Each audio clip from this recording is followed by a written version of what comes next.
Time پر اللہ جو آپ سے ڈیمانڈ کر رہا ہے. یہ کہاں سے معلوم ہوتا ہے کہ اللہ کی اس وقت کیا ڈیمانڈ ہے؟ اب آئیے دو حدیث. مولا علی کی حدیث بہار الانوار کی والیوم 1.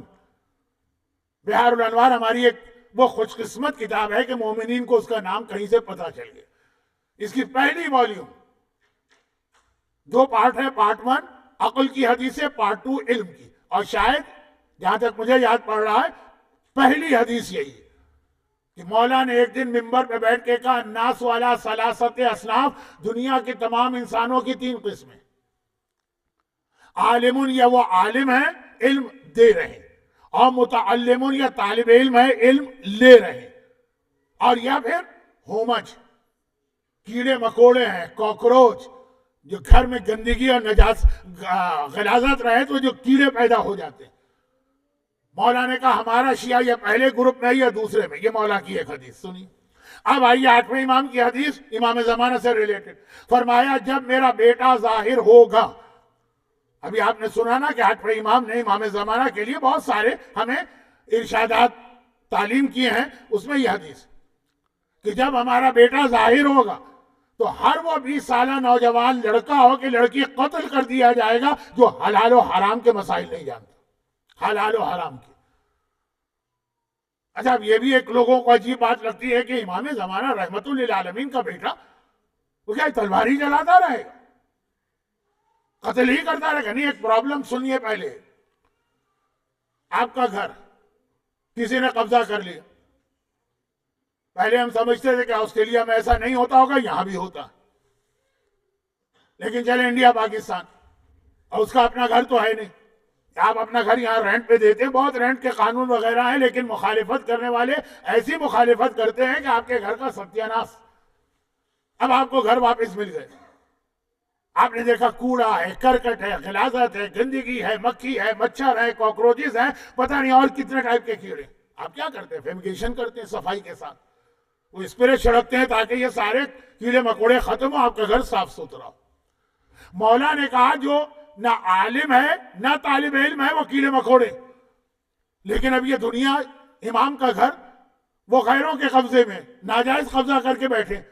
جب امام آ کے یہ ناجائز قبضہ چھڑوائیں گے ظالموں سے, دنیا میں قبضہ, دنیا کو اپنا حق واپس لیں گے, دنیا میں حکومت قائم کریں گے, تو امام کیا کریں گے؟ جو ہم کرتے, صفائی. جتنی بھی گندی چیزیں ہیں, غلط چیزیں ہیں, غلاظتیں, سب کو یہاں سے دور کریں گے. اور اس میں مولا نے کہا وہ آدمی بھی شامل ہے ہومج, جو نہ عالم ہے نہ طالب علم ہے, اور زندگی گزارے جا رہا. 20 سالہ نوجوان کو امام قتل نہیں کریں گے, دنیا کی صفائی کریں گے. آپ کیڑے مکوڑوں کو کیوں قتل کرتے ہیں؟ آپ کاکروچز کو کیوں قتل کرتے ہیں؟ کیا آپ اتنے ظالم بن گئے؟ نہیں, ظالم نہیں ہے, لیکن صفائی کے لیے ضروری ہے ان کا خاتمہ. یہ مولا علی کی حدیث سے امام زمانہ کے عمل تک, بیچ میں 12واں امام جس نے یہ بتایا کہ ریزن کیا ہوگا کہ حلال و حرام کے مسائل نہیں پتا. ہمارے یہاں حلال و حرام کے مسائل تو اتنی معمولی چیز بنا دیا گیا کہ ممبر پہ پڑھوں تو لوگ, مولانا نے تو آج بچوں جیسی باتیں بتا دی. ارے تو کم از کم بچوں کا یہ سکھائیے حلال و حرام کے مسائل, ان کو بھی نہیں سکھاتے. اب یہاں پہ باقی جو 2 آیتیں قرآن کی ہیں نا, ان کا ترجمہ کروں اور اختتام کی طرف چلوں. میں نے 3 آیتوں کی تلاوت کی. پہلی آیت تو رضا, دوسری اور تیسری آیت کون سی؟ دوسری آیت جو پچھلی تقریر میں نے پڑھی. قرآن کہتا ہے یاد رکھو اے انسانوں, میں موضوع سے نہیں ہٹ رہا ہوں, اسی پر ہوں. آج کا موضوع سن لیجئے, امام رضا, امام زمانہ اور علم فقہ. یہ تینوں چیزیں کور ہو گئی نا تھوڑی بہت, اور ابھی اختتام. اے انسانوں انا خلقناکم من ذکر و انثی وجعلناکم شعوبا وقبائل لتعارفوا, ہم نے تمہیں ایک مرد ایک عورت سے پیدا کیا, سب برابر. یہ خاندان, یہ قبیلے, یہ ٹرائب, یہ ذاتیں, یہ برادریاں صرف پہچان کے لیے بنائی گئی, کسی کو کسی پہ فضیلت نہیں. ان اکرمکم عند اللہ اتقاکم, اللہ کے پاس تو آنریبل وہ ہے, عزت اس کی ہے جو متقی. ایک ایسی حدیث پڑھ رہا ہوں کہ میرا جسم کانپ رہا ہے, یہ حدیث میں کیسے پڑھوں. ایون اخبار رضا کی حدیث ہے, شیخ صدوق کی شورۂ آفاق کتاب 8ویں امام کے بارے میں, اور پھر اور بھی کئی علماء نے نقل کی. اس کا ایک جملہ ایسا ہے کہ جسم کانپ اٹھتا ہے کہ اگر آپ میسج نہیں سمجھ سکے تو آپ اس کو توہین امام سمجھیں گے. اب یاد کیجئے چھٹے امام کے حالات میں بھی ایک حدیث میں نے پڑھی کہ امام نے فرمایا تم ہمیں رب کہتے ہو؟ نہیں، ہم بندے ہیں، ہمارا ایک رب ہے، اور اگر ہم اس کی اطاعت نہ کریں تو وہ ہمیں بھی سزا دے گا۔ میں نے وضاحت کی تھی کہ معصوم کے جملے اپنے لیے نہیں ہوتے، ہمیں اور آپ کو بتانے کے لیے۔ 8ویں امام کی حدیث سنی، یہ میں نے 2 سال پہلے کووڈ کے درمیان بھی پڑھی تھی، لیکن چھوٹی سی حدیث۔ ایک آدمی نے جا کے 8ویں امام کے منہ پر، عیون اخبار رضا، انگلش میں بھی ٹرانسلیشن ہے، اردو میں بھی ٹرانسلیشن ہے، اور دونوں ٹرانسلیشن PDF فارمیٹ میں انٹرنیٹ پہ موجود ہیں، چیک کر لیجئے کہ میں غلط پڑھ رہا ہوں کہ صحیح۔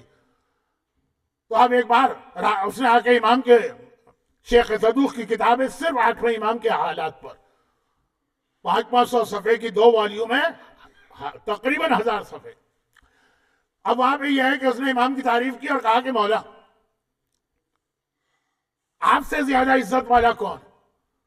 خدا کی قسم کائنات میں آپ سب سے زیادہ عزت والے۔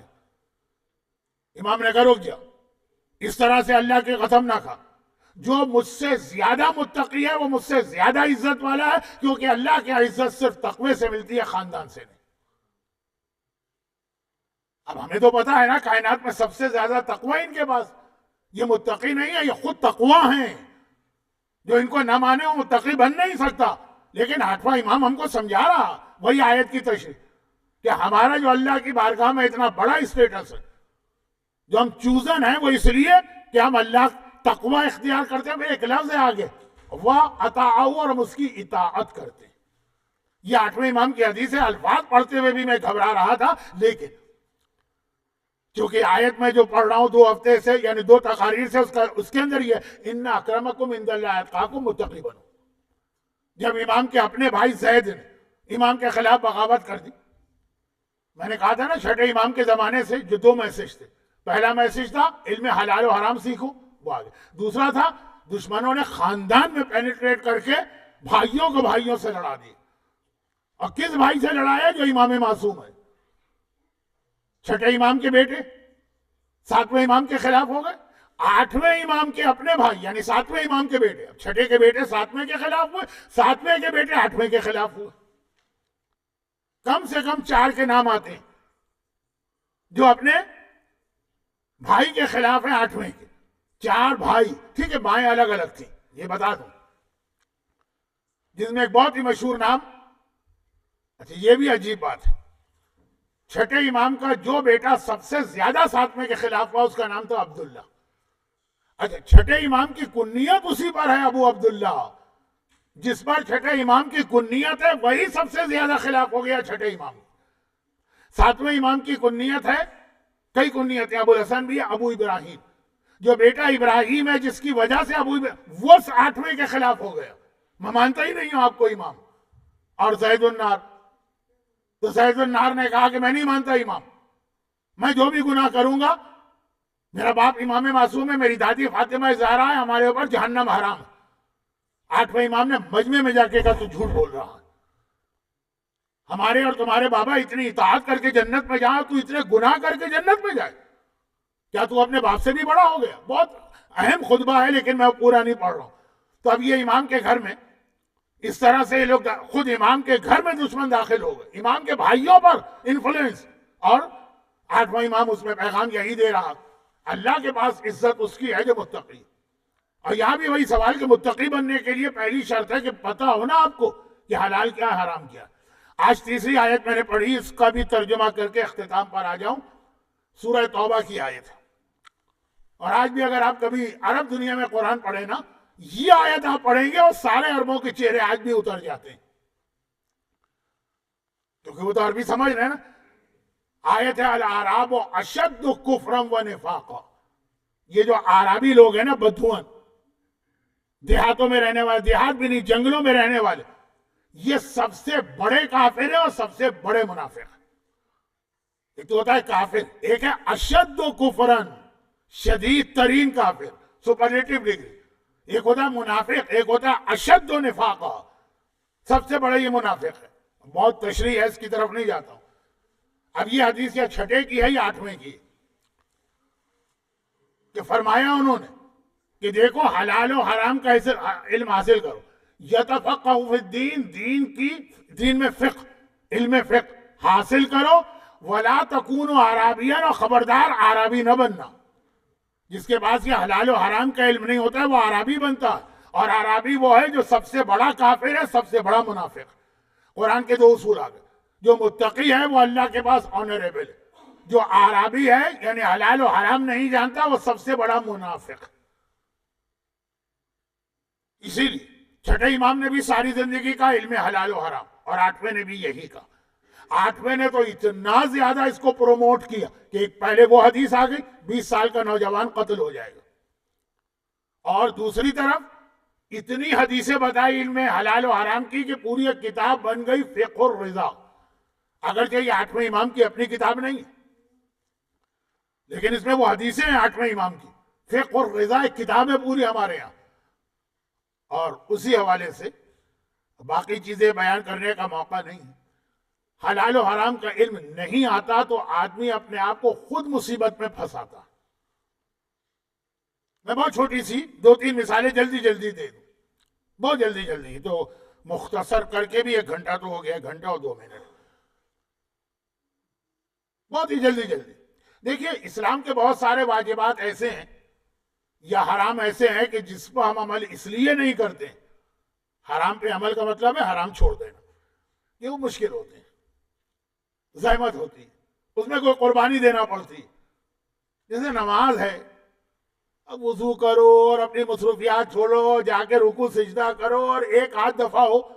اسی لیے کتنے لوگ ہیں جو روزے پھر بھی رکھ لیتے ہیں، سال میں 1 بار ہے نا. نماز زحمت ہے، خمس نہیں دیتے ہیں. ہاں بھائی اس میں $100 پہ $20 اور $1000 پہ $200 اور $10,000 پہ $2000 اور 1 لاکھ پہ $20,000. ہارٹ فیل نہ ہو جائے مومن کا. سمجھ میں تھوڑا سمجھ میں آتا. بہت سے لوگ حج پہ نہیں جاتے ہیں واجب ہونے کے بعد بھی. حج ایک زحمت والی عبادت تو ہے، اتنا ہی ثواب ہے، لیکن ثواب تو بعد میں ملے گا نا. ابھی کی بات سمجھ. گانا نہیں چھوٹتا ہے اس لیے کہ عادت ہو گئی ہے، مزہ آتا ہے، لطف آتا ہے.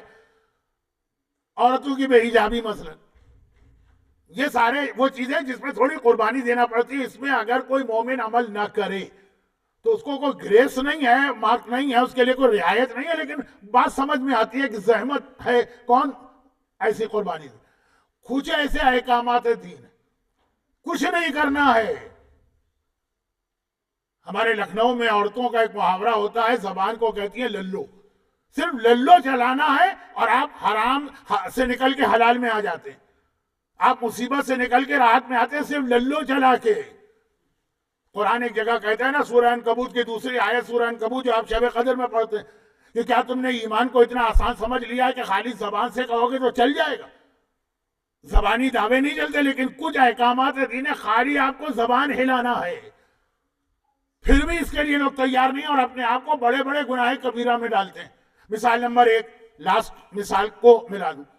آج کل ہمارے یہاں یہ بہت مشہور ہو گیا، اور ویسٹ کے اندر جو 2nd جنریشن آئے گی تو اور زیادہ یہ خطرناک مسئلہ بنے گا. 3rd جنریشن میں تو لوڈیا ڈوب جائے گی. اور وہ کیا ہے کہ ہماری بچیاں تیار نہیں ہوتی ہیں کہ اگر ان کو غلط شوہر ملا، ظالم شوہر ملا، کوئی ناپسندیدہ شوہر ملا، تب بھی ان کو یہ بتایا جائے کہ تم طلاق نہیں لے سکتی ہو. نکاح ہوتا ہے لڑکی کی مرضی سے، اور طلاق ہوتی ہے لڑکے کی مرضی سے.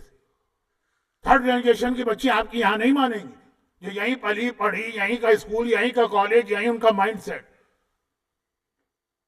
تو اب وہ جو ہے اس سے بچنے کے لیے ایک راستہ ہے اسلام میں، اور وہ یہ ہے کہ اگر شادی کے موقع پہ لڑکی کو وکالت دے دی جائے تو یہ پرابلم سالو ہے. لیکن وکالت دی جائے، حق طلاق نہیں دے سکتے. حق طلاق دیں گے تو گویا کچھ کیا ہی نہیں آپ نے ایگریمنٹ. وہ اسی طرح سے پابند ہے اپنے شوہر کی جس طرح اس کے بغیر تھی. اچھا دونوں میں فرق کتنا؟ صرف للو کا فرق. بھائی بجائے یہ کہنے کہ میں تمہیں حق طلاق دیتا ہوں، میں تمہیں وکیل بناتا ہوں، صرف اتنا کہنا ہے. اور سمجھنا ہے کہ وکیل بنانے کا مطلب کیا ہے تو بہت جلدی سمجھ میں آ جائے گا. صرف اتنا، کوئی نماز کی طرح زحمت نہیں، وضو کی طرح، روزے کی طرح زحمت نہیں، حج کی طرح کوئی تکلیف نہیں، خمس کی طرح کوئی 1 لاکھ پہ $20,000 کا خرچہ نہیں، کچھ نہیں کرنا. بیٹھے بیٹھے صرف ایک جملہ اس کو سمجھا دینا، اور معلوم ہوا کہ اس کو پورا حق مل گیا. اور بعد میں وہ جب کیا ہے، حالات سے خوش نہ ہو تو وہ الگ ہو سکتی ہے، طلاق بالکل ویلڈ ہوگی. اور اگر حق کے طلاق دے دیا اور اس نے اپنے طلاق لے لی، وہ طلاق ویلڈ نہیں ہے، وہ پہلے شوہر کی بیوی ہے، دوسرا نکاح حرام ہے، دوسرا نکاح کیا تو بغیر نکاح کے دوسرے شوہر کے پاس رہ رہی ہے، جو بچے ہیں وہ سب گڑبڑ. اور اتنے بڑے مسئلے میں حل کیا ہے؟ صرف زبان ہلانا. یہ بھی تیار نہیں، یہ بھی تیار نہیں. اس کی وجہ کیا ہے؟ وہی کہ حلال و حرام کا مسئلہ نہیں پتا، اپنے آپ کو جان بوجھ کے اتنے بڑے گناہ کبیرہ میں مبتلا کر رہے ہیں. گناہ کبیرہ، ایک شادی شدہ عورت کو آپ دوسرے شخص کی ساتھ زندگی گزارنے کے پر مجبور کریں یا بھیج دیں. اتنی سی بات. نمبر 2، شوہر مر گیا، شرن اس کی بیوہ اگر اس کے بچے نابالغ ہیں، جس کو اسلام کا مائنر کہتے ہیں، ایک تو ہر جگہ کے لا میں مائنر ہوتا ہے 18 یا 16، 18 ہی ہے زیادہ، اور ایک اسلام میں مائنر، اس کے بچے مائنر. ان کی ماں کو اپنے شوہر کے $1 خرچ کرنے کے اختیار نہیں بچوں ہی پر. ماں سے زیادہ بچوں کا ہمدرد کون ہے؟ اور کون سے رشتہ دار کو دیں گے؟ بچوں کے چچا کو دیں گے، سب کھا کے بیٹھ جائے گا. بچوں کو پھوپھی کو دیں گے اور سب اڑا کے بیٹھ جائے گی. ماں ہی ہے جو وہ بھی خرچ کرے گی، خود بھی کہیں سے لائے گی اور بچوں کو کھلائے گی، لیکن شرن اس کا اختیار نہیں. وہ حرام حرام ہے، بہت بڑا گناہ کبیرہ. اب وقت کم رہ گیا، میں تو پتہ نہیں شاید کچھ اور باتوں میں الجھ گیا. گناہ کبیرہ ہے یہ، اتنا بڑا مسئلہ. حل کیا ہے؟ صرف للو کو ہلانا ہے گھر میں بیٹھ کر 1 منٹ، اور یہ ساری چیزیں اس عورت کو اختیار. شوہر اگر اپنی بیوی سے اپنی زندگی میں کہہ دے کہ اگر مجھے کچھ ہو جائے تو میرے بچوں کی تم وصی ہو یا نگران ہو یا گارجین ہو، میں تمہیں مقرر کرتا ہوں، صرف اتنا سا کہہ دے اور سوچ سمجھ کے کہے کہ اس کا مطلب یہ کہ میں سارے اختیار اس کو دے رہا ہوں. جو ہمارے ہاں معاشرے میں ویسے ہی انڈرسٹوڈ سمجھے جاتے ہیں، شوہر مرا تو بیوہ ہی تو پالے گی اپنے یتیم بچوں کو. اتنا سا کہنا، یہ بھی اگر آپ نے نہیں کہا تو اس ماں کے لیے اپنے بچوں کی اسکول فیس دینا بھی حرام ہے، کون سے اسکول میں داخل کرائے یہ بھی حرام ہے، کس گھر میں رکھے یہ اتنے اس میں حرام نکلتے ہیں. میں مشکل نہیں بنا رہا مسئلے کو، میں تو آسان کرنا چاہتا ہوں. یہ 1 منٹ کا مسئلہ، گناہان کبیرہ کی ایک چین ہے، وہ ختم ہو جاتی ہے، صرف اس کے لیے بھی تیار نہیں. اور جو تیسری مثال مجھے دینا تھی، لیکن جیسا میں نے شروع میں معذرت کر، جس آدمی پہ قرضہ ہو، آج کے سارے مراجع کہتے ہیں وہ حج پہ جا سکتا ہے ایکسپٹ آغا سیستانی، اور میجورٹی آغا سیستانی کی تقلید میں. آغا سیستانی کہتے ہیں اگر آپ پہ لون ہے نا تو صرف ایک صورت میں آپ حج واجب حج کر سکتے ہیں. حج پہ جا تو سکتے ہیں لیکن وہ آپ کا واجب حج نہیں ہوگا. صرف ایک صورت میں ہوگا، جتنا لون ہے اس سے زیادہ کیش آپ کے پاس ہو. اور لون میں کیا آتا ہے؟ لون میں آتا ہے جو گاڑی کی لیزنگ ہے، لون میں آتا ہے جو مکان کا مورگیج ہے، سب لون ہے.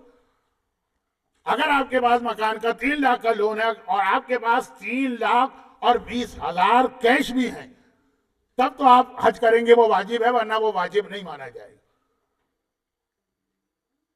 اور اب اس میں پوچھا گیا کہ لون اگر بہت لمبا ہو، انہوں نے کہا 10 سال کا پیمنٹ میں ری پیمنٹ ہو تب بھی یہی مسئلہ ہے، 20 سال کا ری پیمنٹ ہو تب بھی یہی مسئلہ ہے، 30 سال کا ری پیمنٹ ہو تب بھی یہی مسئلہ ہے، 40 سال کا مجھے پتا نہیں وہ کیا کہتے ہیں، 50 سال والا لون ہو تو نہیں، پھر آپ حج پہ جائیں گے، واجب حج پہ.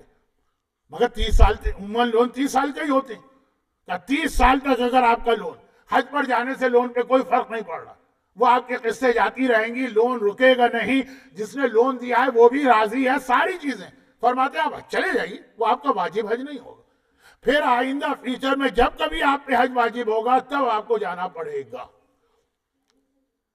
بہت سے لوگ یہاں پہ اپنے بچوں کو جیسے ہی بالغ ہوتے ہیں حج کرا دیتے ہیں. آسٹریلیا میں نہیں دیکھا، پاکستان میں دیکھا. بھئی ایک بار ان کو حج کرا دو تاکہ پھر زندگی بھر ان کا واجب حج کا مسئلہ نہ رہے. لیکن اگر اس طرح سے مورگیج ہے، مکان لیا ہے شوہر بیوی کا 50-50، اس کے اندر مورگیج میں شیئر ہے، تو وہ بیوی بھی حج پہ نہیں جا سکتے، شوہر بھی. تو میرے اندازے سے یا کس کے پاس اتنا کیش ہوتا ہے کہ جتنا مورگیج ہے، جتنا لون اس نے اٹھایا ہے، وہ اس کے پاس کیش پڑا ہو. میں نے تو نہیں دیکھا آسٹریلیا میں کسی کو. لوگ کہیں گے مولانا آپ کے پاس کون آئے گا ایسا پیسے والا، آپ کے پاس تو فقط ہی لوگ آئیں گے. لیکن بہرحال ایک اندازہ تو ہو جاتا ہے. واجب حج، اچھا ٹھیک ہے واجب نہیں کر سکتے ہیں، ہو کر سکتے ہیں بعد میں، اگر کبھی پیسے آ گئے تو واجب ہو، بعد میں کیسے پیسے آتے ہیں؟ عورتوں کے لیے خاص مسئلہ، ہر عورت کی ایک ایج ہوتی ہے جس کے بعد وہ اپنے زیورات نہیں پہنتی، ٹھیک ہے، وہ اٹھا کے رکھ دیتی ہے، یہ بہو کو دینا، یہ بیٹی کو دینا۔ جب عورت زیور پہننے کی عمر سے گزر جائے تو وہ زیور کی ویلیو اگر حج کے برابر ہے تو اس پہ حج واجب ہو گیا، اس وقت جا کے بڑھاپے میں۔ حج جوانی کا ہوتا ہے، یہ تو میرا تجربہ بھی ہے اور ہر آدمی سے آپ سنیں گے۔ جذبہ بوڑھوں میں ہوتا ہے، جوانوں میں جذبہ نہیں ہوتا، ان کو تو وہاں جا کے بھی میک ڈونلڈ کھانا ہے، پیزا ہٹ ڈھونڈنا ہے اور یہ ساری چیزیں، لیکن جذبہ بوڑھوں میں ہے۔ لیکن جو حج کی سختیاں ہیں وہ جوان برداشت کر سکتے ہیں۔ واجب حج سر پہ لٹکا رہے گا اگر مورگیج، اچھا اس کا حل کیا ہے؟ بہت آسان، جو حج کے پیسے ہیں وہ اگر شوہر بیوی کو دے دے اور کہے میں تمہیں گفٹ کرتا ہوں جا کے حج کرو، اور یا بیوی پیسے شوہر کو دے دے کہ گفٹ دیتی ہوں تمہیں جا کے حج کرو، یہ اب علماء سے پوچھ لیجیے گا، وقت نہیں۔ جس طرح سے لوگ اپنے بچوں کو حج کراتے ہیں بالغ ہوتے ہی اپنے پیسے سے، اس طرح سے جس پہ مورگیج اور قرضہ ہے وہ دوسرے کو حج کرا سکتا ہے، اور دو پر ہے تو آمنے سامنے ادلے بدلے میں ایک دوسرے کو حج کرا سکتے ہیں، وہ حج واجب ہو جائے گا، زندگی بھر حج سے آپ بچ گئے۔ صرف یہ سب ہوگا کیا؟ کوئی ٹرانزیکشن نہیں ہے، کچھ لین دین نہیں، گھر میں بیٹھ کر ذرا سیریس مسئلے کو سمجھ کے ایک دوسرے سے کہہ دینا، دونوں کا حج واجب ہو گئے مورگیج کے بعد میں۔ اور یہ نہیں کہیں گے تو دونوں کا حج واجب حج کنسیڈر نہیں ہوگا۔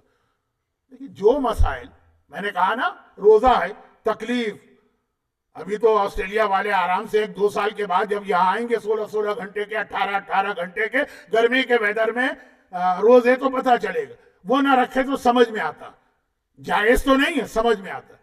صرف ایک زبان ہلانے سے طلاق جیسا اہم مسئلہ کہ آپ ایک عورت کو دوسرے کی زبردستی بیوی بنا رہے ہیں، بغیر رشتے کے رہ رہی ہے اس کی گویا، صرف ایک جملہ کہہ دینے سے اگر آپ اپنے بچوں کے لیے صحیح جائز انتظام کر کے جا رہے ہیں، ایک جملہ کہہ دینے سے آپ اپنا واجب حج ادا کر پا رہے ہیں، اس کے لیے بھی آدمی تیار نہ ہو تو اس کا کیا مطلب ہے؟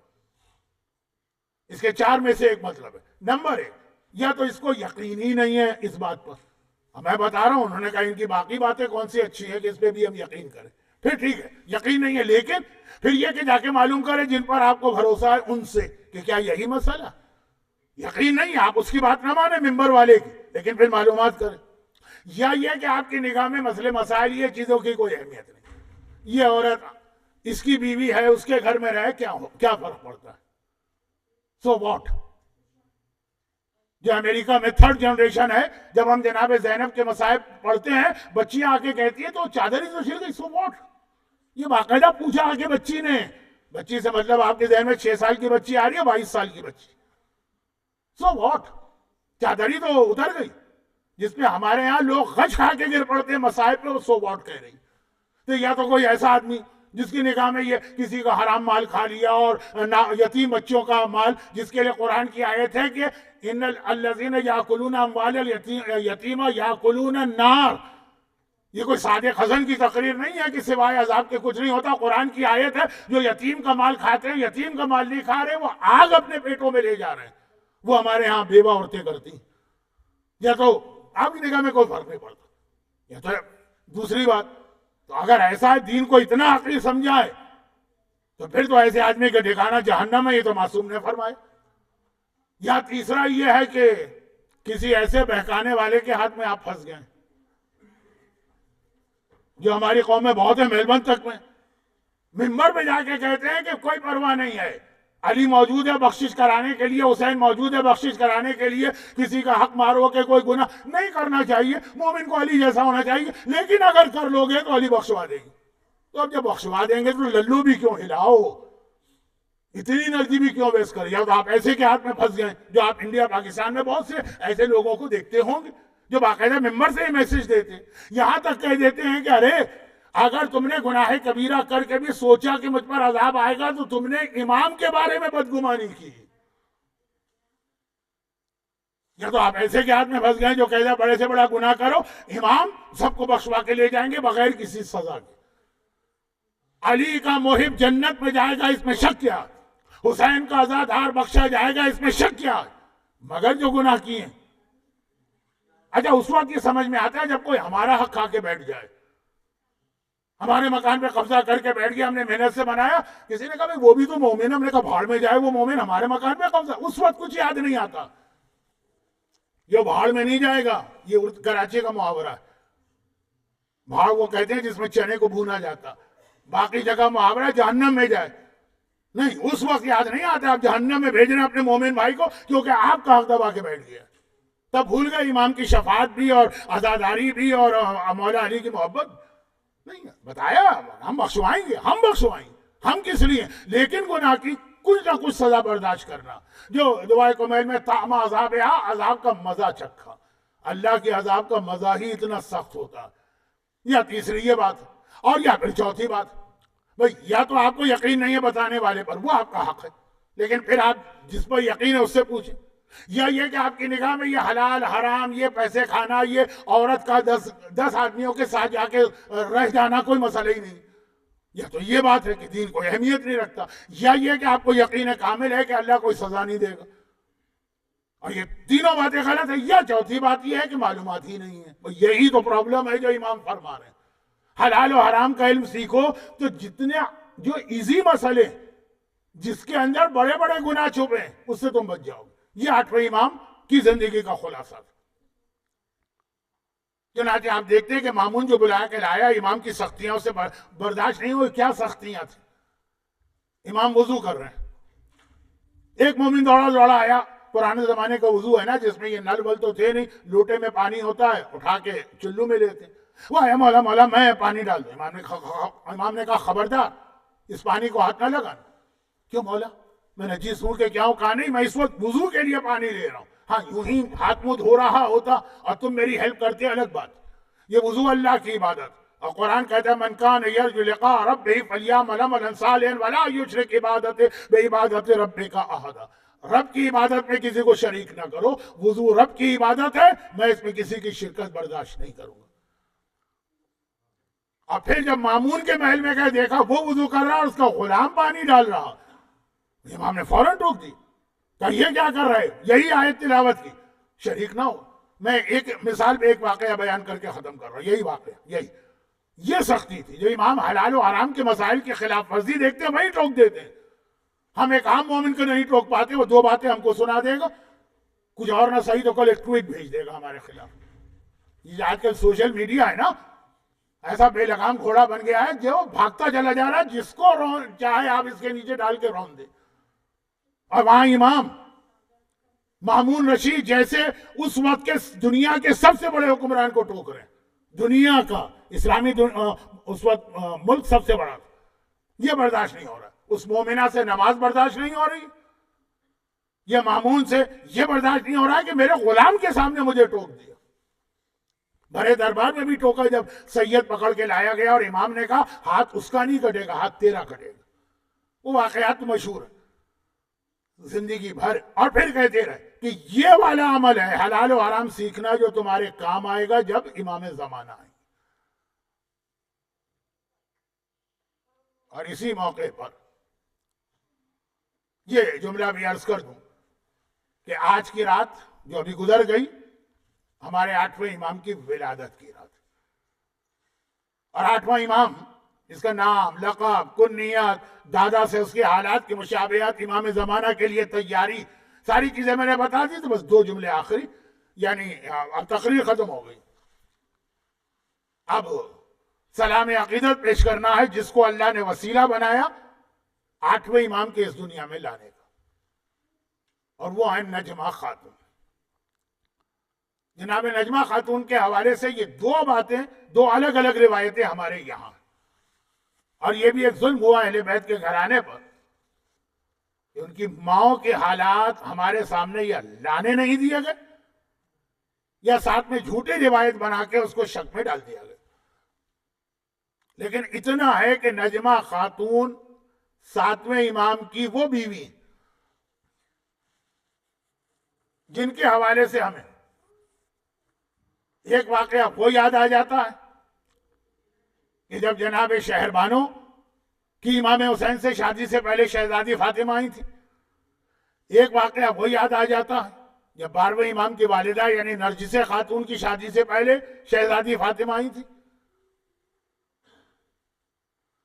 لیکن یہاں پہ اس اعتبار سے اور زیادہ اہم واقعہ بنتا کہ 7ویں امام کی ماں، جن کا تذکرہ پچھلی تقریر میں آیا، 6ٹھے امام کی بیوہ ام حمیدہ، خواب میں رسول خدا کو دیکھتی. پیغمبر کا رتبہ تو بہرحال سب سے بلند ہے سوائے اللہ کے، بعد از خدا بزرگ توئی، قصہ مختصر. کبھی زیارت نہیں کی تھی، وہ تو 6ٹھے امام کی بیوی ہے. رسول خدا کو تو 150 سال گزر گئے ہیں، خواب میں دیکھتے ہیں. اب کیا حالت ہوگی؟ ایک عام مومنہ چھوڑے، امام کی بیوی بھی ہو، رسول خدا کا خواب میں آنا. اور کہا میں اس لیے خواب میں آیا ہوں کہ عنقریب تیرے گھر میں ایک کنیز آئے گی، وہ پاک و پاکیزہ ہوگی، اس کا خیال رکھنا. وہ میرے اس بیٹے کی ماں بننے والی جو دنیا اور آخرت کا سردار ہوگا. لفظ ہے سلطان، اسی لیے بعض اوقات زیارت میں بھی 8ویں امام کے لیے لفظ سلطان ہم استعمال کرتے ہیں. یہ رسول کا جملہ ہے. وہ دنیا اور آخرت کا سلطان ہوگا. اور یہ خواب سے آنکھ کھولی اور اگلے ہی دن نجمہ خاتون کنیز کی شکل میں یہاں پہنچ گئی. وہ کنیز تھی نہیں، جیسے شہر بانو کنیز تھی نہیں. ایک طریقہ اختیار کیا گیا، جیسے نرجس خاتون روم کی شہزادی، وہ ایران کی شہزادی، یہ ملک غرب کی شہزادی، یعنی یا مراکش یا اسپین یا مارسیلس کے ایک علاقے کی کنیز کی شکل میں یہاں پہ آئی، جو کہ پیغمبر پہلے سے ہی پیغام دے چکے تھے. ام حمیدہ 7ویں کی ماں. ہر ماں کو اپنے بیٹے کی شادی کی فکر ہوتی ہے. اور کہا وہ بیٹا جو خود امام ہو، بلا کے کہا بیٹا یہ میرے پاس ایک تحفہ آیا ہے، یہ تحفہ میں تجھے عطا کرتی ہوں. اور جناب نجمہ خاتون 7ویں امام کو عطا کی گئی. اور پھر خود نجمہ خاتون کہتی ہیں کہ ولادت سے ایک دن پہلے یعنی 10 ذی القعدہ کو میں نے خواب میں دیکھا، ایک غیبی آواز آ رہی ہے کہ تیرے یہاں جو بیٹا پیدا ہونے والا ہے اس کا خاص خیال کرنا. یہ رسول خدا کا جانشین ہے اور آنے والے امام کا جد یعنی دادا. اور پھر 11 تاریخ آ گئی ذی القعدہ کی، 8ویں امام دنیا میں آئے اور آتے ہی اپنے بزرگوں کی سنت پہ عمل کیا. وہ سنت بزرگان جس کا ہم مذاق اڑاتے ہیں، یعنی دنیا میں آتے ہی سجدے میں گر پڑے. پہلا عمل ہر امام معصوم کا سجدہ ہوتا، اور اللہ کی کبریائی کا اعلان کیا اور اپنے جد کی رسالت اور مولا علی کی ولایت کا. اور جیسے ہی 7ویں امام کو پتا چلا کہ میری بیوی کے یہاں ایک سے زیادہ بیویاں تھیں، 37 اولادیں ہیں 7ویں کی، کہ میری اس بیوی کے یہاں یہ بیٹا پیدا ہوا ہے، 7ویں نے کہا اس کا نام بدلو اور اس کا نام رکھو طاہرہ. ایسی پاک و پاکیزہ جو آیت تطہیر سے لفظ نکلا. طاہرہ یا فاطمہ زہرا کا لقب ہے یا ان کا لقب بنا. خدیجہ طاہرہ کا لقب تو پہلے سے چلا آ رہا. تو جناب نجمہ خاتون کے کئی نام ہیں جو عرب میں ایک عام طریقہ تھا. نجمہ، خیزران، سکن، عروہ، تکتم اور آخر میں طاہرہ. ان کے گھر میں یہ بچہ آیا جس نے ایک وہ جملہ کہا جس کی وجہ سے وہ امام ضامن کہلاتے ہیں. جو میری زیارت کرے گا میں ضمانت لیتا ہوں کہ اس وقت اس کے پاس آؤں گا جب منکر و نکیر سوال کریں گے، اور اس وقت اس کے پاس آؤں گا جب قیامت میں نامہ اعمال دیا جا رہا. نامہ اعمال کھول کر تفصیل بات کی چیز، پہلے ہی مرحلے پہ ڈیسیشن ہے کہ سیدھے ہاتھ میں آ رہا ہے کہ الٹے ہاتھ میں. سیدھے کا مطلب ہی ہے کہ جنت. اور میں اس وقت اس کے پاس آؤں گا جب بال سے زیادہ باریک، تلوار کی دھار سے زیادہ تیز اور آگ سے زیادہ گرم پل پر سے گزر رہا ہو. یہی 3 تو بہت مشکل ترین مرحلے. امام نے ضمانت لی کہ میں ضامن ہوں. چنانچہ پھر وہ امام ضامن کہلائے. وہ آج اس دنیا میں آئے نجمہ خاتون کے ذریعے. خدا بندہ اس امام ضامن کا واسطہ جو امام نے ضمانت لی ہمیں اس قابل بنا دے کہ ہم امام کی ضمانت میں شامل ہو سکیں. دنیا اور آخرت کے ہر مشکل مرحلے میں ہمیں اپنے 8ویں امام اور ان کے معصوم بزرگوں اور اولادوں کی شفاعت اور مدد نصیب فرما. خدا بندہ جو مومنین اور مومنات آج کی اس مجلس میں آج کی اس محفل میں موجود ہے،